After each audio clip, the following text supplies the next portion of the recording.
Bonjour, je m'appelle Stéphane Bourdoiseau, je suis producteur de musique depuis une vingtaine d'années, à peu près maintenant. J'ai fondé une société qui s'appelle Vagram Music et qui travaille avec environ une centaine d'artistes en ce moment, parmi lesquels, pour ceux que vous pourriez connaître à peu près tous, Philippe Catherine, Mathieu Chédid ou Orelsan.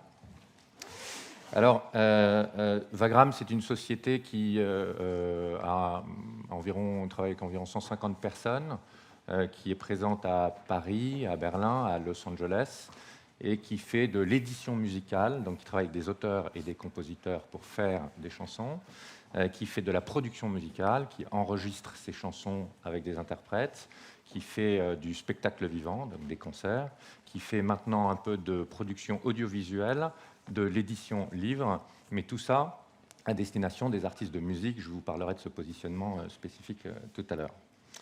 Alors, je demandais récemment à ma fille puis à mon fils, 20 ans, 21 ans, bientôt 18 ans, parmi tous les abonnements que vous avez à disposition, qu'on a à disposition, on a un peu de musique, on a Deezer, on a Netflix, OCS, Amazon Prime, par différents biais, vous connaissez tout ça. Si parmi tous ces abonnements, vous deviez n'en garder qu'un, lequel vous prendriez? Et là, j'ai une réponse quasi immédiate, alors ils ont 20 ans à peu près, hein, c'est Deezer. On garde Deezer. Oui, mais attends, Deezer, il y a des formules gratuites avec de la publicité. Il y a Deezer, puis il y a YouTube aussi. Hein. On peut avoir accès à de la musique avec de la publicité. C'est un peu emmerdant, mais c'est quand même avoir accès à la musique. Tu peux aller sur du modèle gratuit et grâce à ça, conserver un abonnement payant audiovisuel, par exemple. Netflix. Papa, Deezer. Deezer.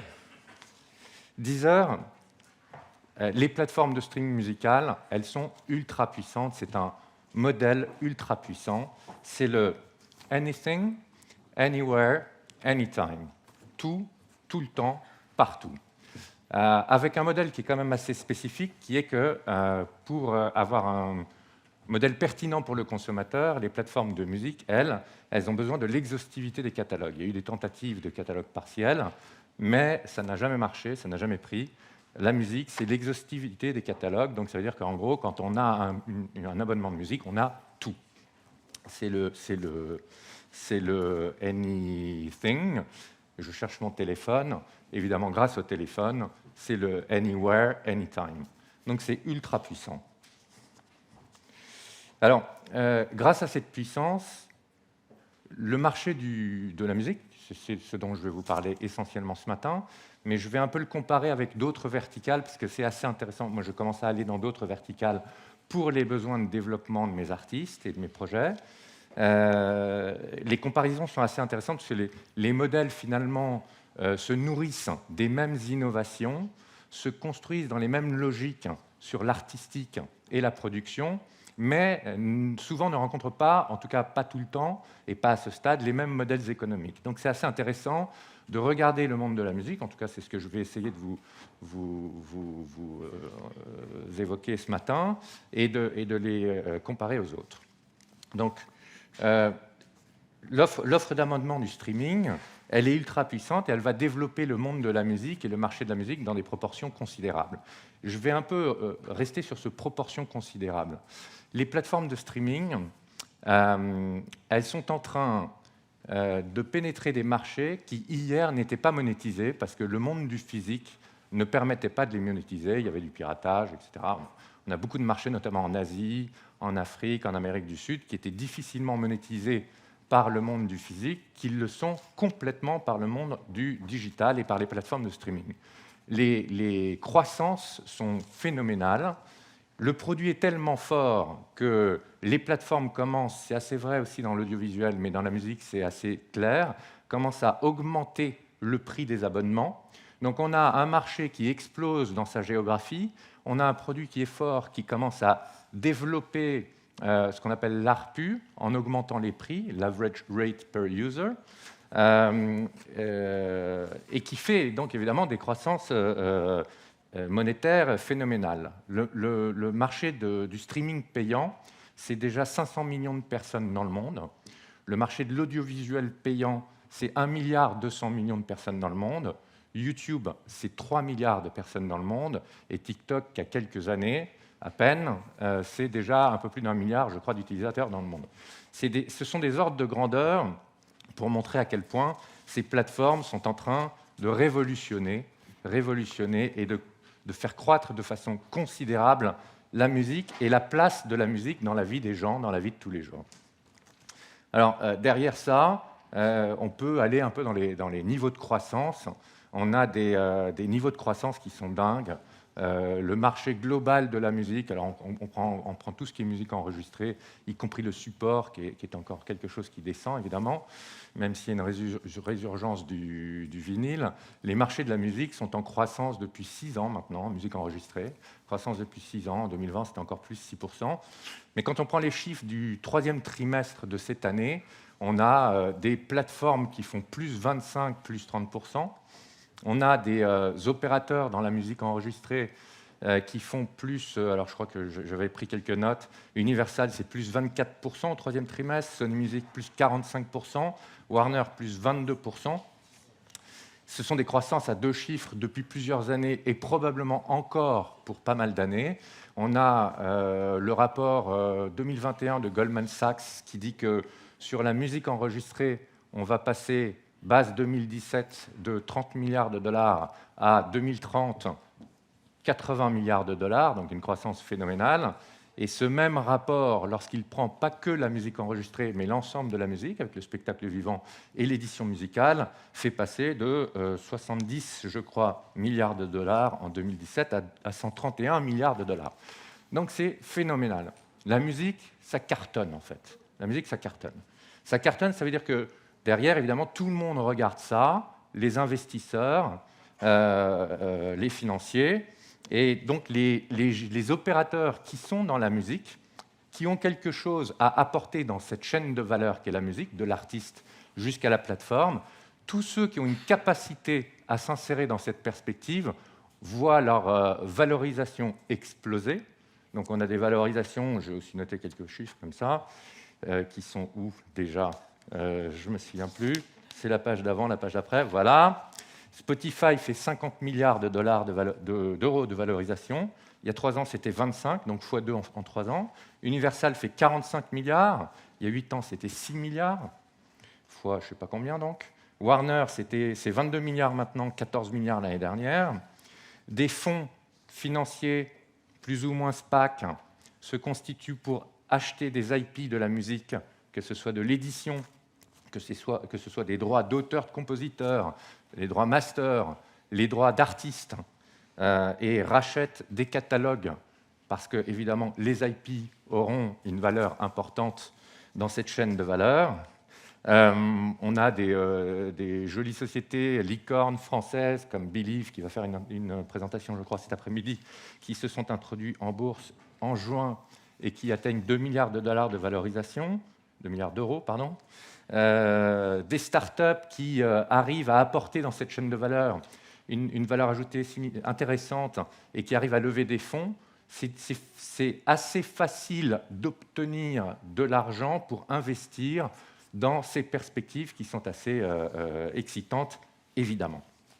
Alors, une fois qu'on a dit que la musique allait exploser dans tous les sens, qu'il y avait une chaîne de valeur à regarder, dans cette chaîne de valeur, qui va gagner quoi? Comment ça peut se passer? J'ai quelques éléments de réponse. D'ailleurs, j'ai de temps en temps quelques éléments de réponse, mais je conserve énormément de questions à laquelle je n'ai pas de réponse. Je viens ici d'ailleurs pour profiter des connaissances des uns et des autres. Ce matin, il y avait une personne qui parlait des plateformes asiatiques. J'ai trouvé ça passionnant. Donc, j'ai beaucoup de questions, beaucoup d'approximations aussi, d'interrogations. Mais ce que je comprends du monde de la musique dans lequel je travaille à ce stade, c'est que, d'abord, il y a le rapport entre le producteur et le diffuseur. Alors, dans la musique, je vous disais tout à l'heure qu'il y a l'exhaustivité des répertoires qui sont nécessaires pour une plateforme de streaming, ce qui n'est pas le cas dans l'audiovisuel. Dans l'audiovisuel, on est sur de l'exclusivité, du catalogue partiel, on fait une offre, et finalement, chez nous, on ne va pas avoir... Dans ma petite famille, avec mes enfants et ma femme, On ne va pas avoir 3 formules d'abonnement de streaming musical, ça ne sert à rien, il y a tous les catalogues dans chacun. Mais par contre, on va avoir 3 ou 4 abonnements audiovisuels.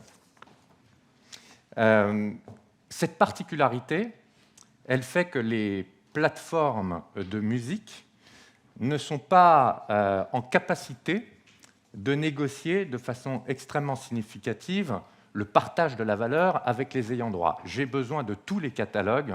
Donc à un moment donné, s'il y a un catalogue qui ne vient pas, je ne peux pas faire mon produit. Donc dans ma capacité à négocier, c'est assez difficile. Ça veut dire que le partage de la valeur entre le producteur et le diffuseur va se faire au plus près du coût réel de la plateforme. La plateforme qui investit dans de la techno, mais la diffusion-distribution est assez peu coûteuse. Elle investit dans du déploiement international, elle investit dans l'éditorial, des plateformes éditoriales, enfin des playlists éditoriales et autres types d'outils. Mais le partage de la valeur, c'est quand même 70% pour les ayants droit. Donc c'est une économie de coût variable. À chaque fois qu'une plateforme de streaming musical vend un abonnement à 10 €, 10 $ par mois, 70% de cette valeur retourne chez les ayants droit. 30% pour la plateforme. Dans l'audiovisuel, s'il fallait faire un comparatif, on est plutôt dans une économie de coût fixe. L'économie de coût fixe, c'est en gros, je dépense 12 milliards de dollars ou 15 milliards de dollars pour créer des programmes, des originals par exemple, et derrière, chaque abonnement supplémentaire, ça va payer d'abord mes investissements dans les programmes, mais derrière, ça va faire mon profit directement. Donc, c'est une différence assez fondamentale. Content is king dans le monde de la musique. Dans le streaming musical, content is king. Donc, ça veut dire que quand on est dans la chaîne de valeur de la production et du développement de contenu, on est quand même assez bien positionné. Mais derrière, le numérique a disrupté beaucoup de choses, elle a fait tomber beaucoup de barrières à l'entrée, et donc ça veut dire qu'il y a une profusion d'artistes qui peuvent faire par eux-mêmes, do it yourself, qui peuvent faire par eux-mêmes énormément de choses, produire, s'auto-promouvoir par les réseaux sociaux, hier Facebook, enfin toujours aujourd'hui, Facebook, Instagram, TikTok et autres. Et donc à partir de ce moment-là, une capacité qu'a l'artiste à récupérer la création de valeur est assez forte. La question sera de savoir, dans ce monde-là, est-ce que le nombre d'artistes, la profusion d'artistes, va permettre à tous les artistes d'obtenir une captation de la création de valeur significative et d'exister tout simplement? Est-ce qu'il y aura un phénomène de concentration significatif? Oui, non, c'est une question. 2 possibilités, je vais aller très vite, j'en ai pour 1 minute. 2 possibilités en face de ce monde.